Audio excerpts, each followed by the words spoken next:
Environment, which is surrounding us in different forms and phases, but we are neglecting all the features and functions of the environment. After listening about the environment, it creates the picture of plant, animals, water, and air also included in the same picture.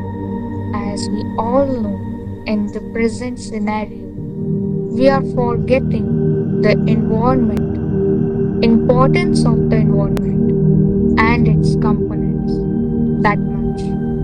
We are knowing about the environment is insufficient as environment is vast, which is spread it not only in this planet, even to the universe. But still we are forgetting everything and leisurely relying our lives.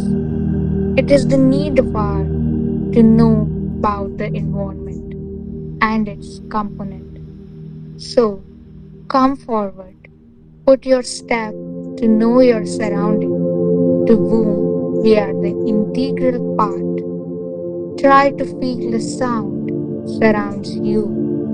Look at the beauty of colors created by the nature, which we call as environment. Look at the sky, soil, feel the soughing wind and soothing drops of rain. All these tools of environment tell you the real and valuable creation of Creator.